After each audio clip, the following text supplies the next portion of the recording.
Ladies and gentlemen, the President of the United States.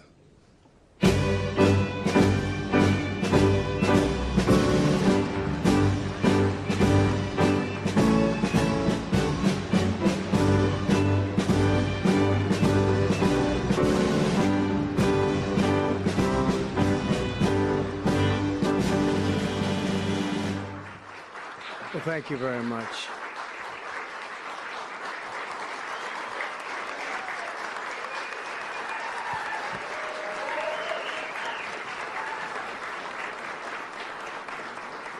Thank you very much, everyone.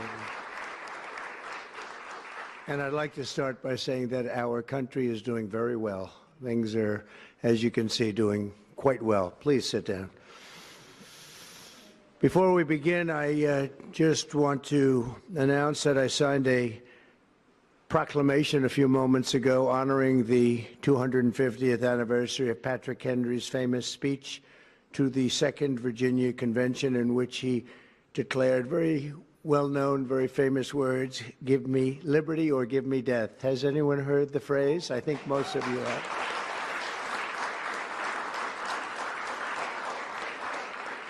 And moments ago, I also signed an executive order to dramatically increase production of critical minerals and rare earths. It's a big thing in this country, and as you know, we're also signing agreements in various locations to unlock rare earths and minerals and lots of other things all over the world, but in particular Ukraine. We're doing very well with regard to Ukraine and Russia, and one of the things we are doing is signing a deal very shortly with respect to rare earths with Ukraine, which they have tremendous value in rare earth, and we appreciate that.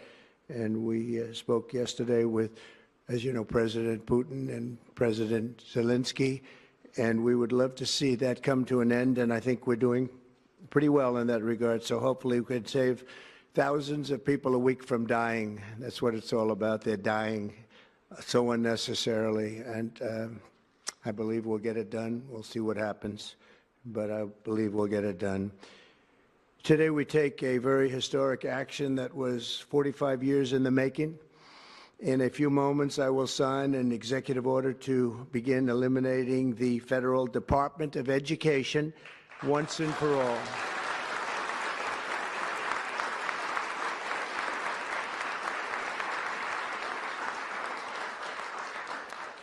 And it sounds strange, doesn't it? Department of Education, we're going to eliminate it, and everybody knows it's right. And the Democrats know it's right, and I hope they're going to be voting for it, because ultimately it may come before them, but everybody knows it's right, and we have to get our children educated. We're not doing well with the world of education in this country, and we haven't for a long time. And we're pleased to be joined today by the woman who I chose because she's an extraordinary person, and hopefully she will be our last Secretary of Education, Linda McMahon. Linda, thank you. Thank you very much. That's another interesting statement. It's an interesting opening, right?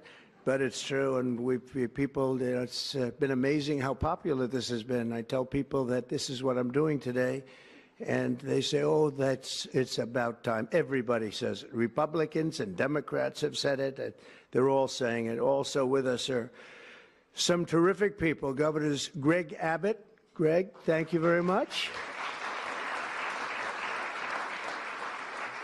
Governor Ron DeSantis, thank you very much, Ron. Mike Braun, congratulations on your victory, Mike. That was a big one. Mike DeWine, thank you very much, Mike. Jeff Landry. Jeff, thank you very much, Jeff. Bill Lee, thank you. Governors, all governors. Brad Little. Brad, thank you very much. Where are you, Brad? Hi, Brad. Jim Pilan, thank you very much, Jim. And Kim Reynolds. These are all people very interested in education. And I even see Dan Patrick over there, my friend Dan Patrick. We're joined also by Representatives Tim Walberg and Virginia Fox. Rick Allen, Michael Rulli, and again, Dan Patrick. Thank you very much, Dan. You've been a great friend of ours. And State Attorneys General Ken Paxton. Ken, I see you there. Andrew Bailey. Andrew, what a job you've done, Andrew. You have some good cases going. You've done a great job. Thank you very much. And co-founder of Moms for Liberty, Tiffany Justice. She's been a hard worker. Thank you. Thank you, Bruce. Thank you, Tiffany. When President Carter created the Federal Education Department in 1979, it was opposed by members of his own cabinet, as well as the American Federation of Teachers, the New York Times editorial board, and the famed Democrat Senator Daniel Patrick Moynihan. History has proven them right, absolutely right. After 45 years, the United States spends more money on education by far than any other country, and spends likewise by far more money per pupil than any country, and it's not even close. But yet, we rank near the bottom of the list in terms of success. It's an amazing stat. Those are two stats you don't want. The most money spent per pupil, and you're at the bottom of the list. And that's where we are, like it or not. And we've been there for a long time. 70% of 8th graders are not proficient in either reading or in math. 70%. 40% of 4th graders lack even basic reading skills, can't read. Students in our public elementary and middle schools score worse in reading today than when the department opened, by a lot. In Baltimore, 40% of the high schools have 0 students who can do basic mathematics. I said, give me your definition of basic, and they're talking about like adding a few numbers together. Despite these breathtaking failures, the department's discretionary budget has exploded by 600% in a very short period of time, and it employs bureaucrats in buildings all over Washington, D.C. And as a former real estate person, I will tell you, I ride through the streets of Washington, and it says Department of Education, Department of Education. I said, how do you fill those buildings? It's crazy what's happened over the years.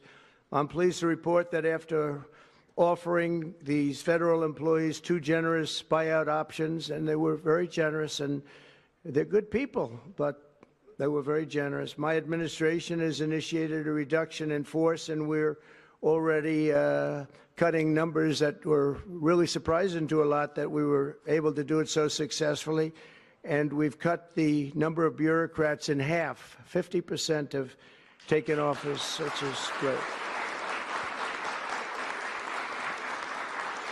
Thank you.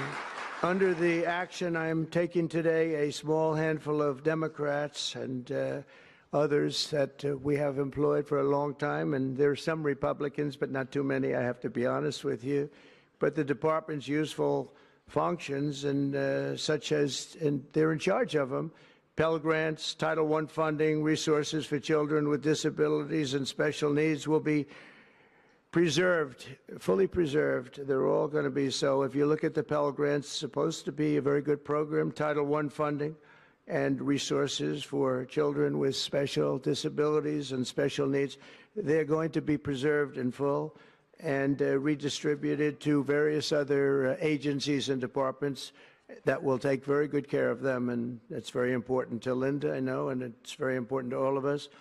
But beyond these core necessities, my administration will take all lawful steps to shut down the department. We're going to shut it down, and shut it down as quickly as possible. It's doing us no good. We want to return our students to the states, where just some of the governors here are so happy about this. They want education to come back to them, to come back to the states, and they're going to do a phenomenal job. You know, if you look, Denmark, Norway, Sweden, I have to tell you, I give them a lot of credit. China's top 10. And so we can't now say that bigness is making it impossible to educate, because China is very big. But you have countries that do a very good job in education. And I really believe, like some of the governors here today, from states that run very, very well, including a big state like Texas, but states that run very well are going to have education that will be as good as Norway, Denmark, Sweden, and those top Finland, those top countries that do so well with education. I think they'll do every bit as well. And what do you think about that, Governor? Do you agree? I think so. Ron, do you agree? I think so. Florida? Iowa? That's right. I really believe that. They'll be as good as any of them. And then you'll have some laggards, and we'll work with them. And we can all tell you who the laggards will be right now, probably, but let's not get into that.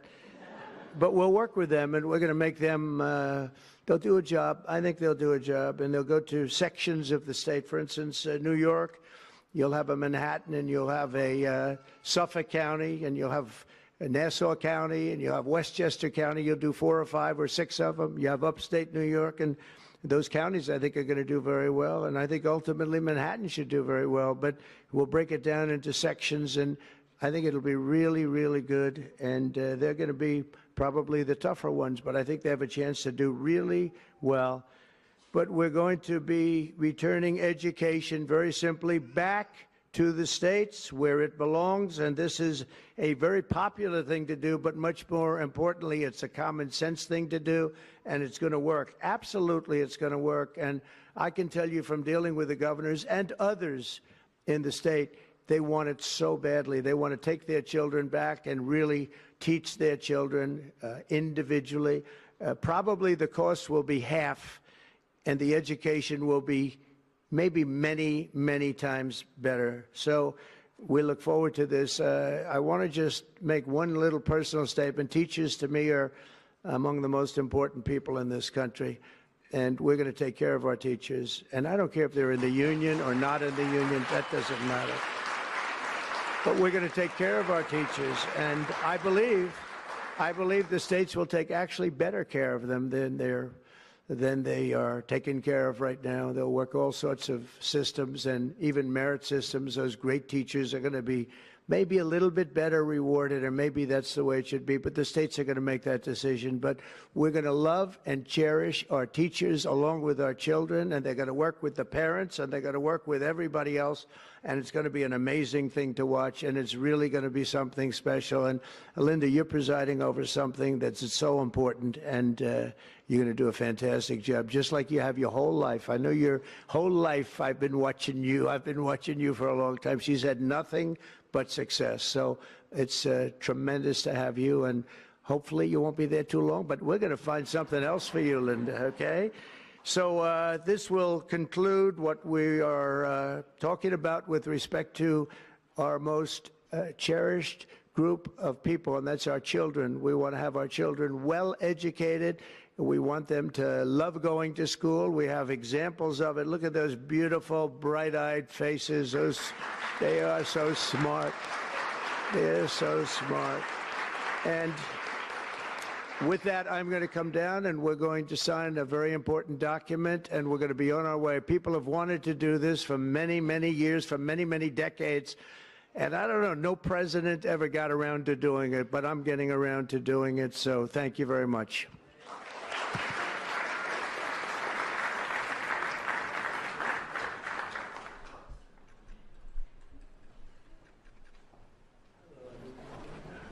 Good-looking people here.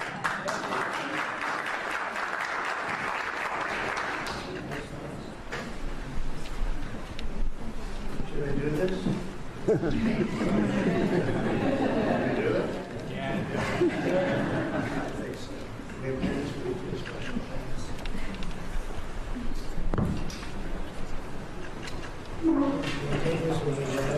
It was very lucky. I signed another document that turned out to be very good for the country, and I said, let's use that same pen. I don't know, is anybody superstitious? Ron, are you superstitious? Let's use that same pen.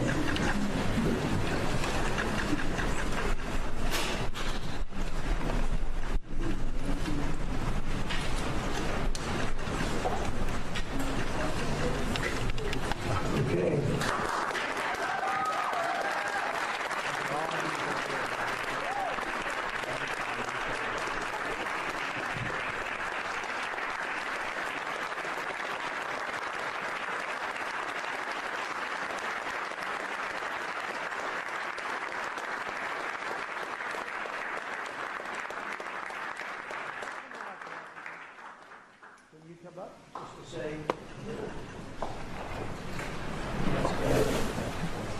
Very important, big factory here. Good luck, sir.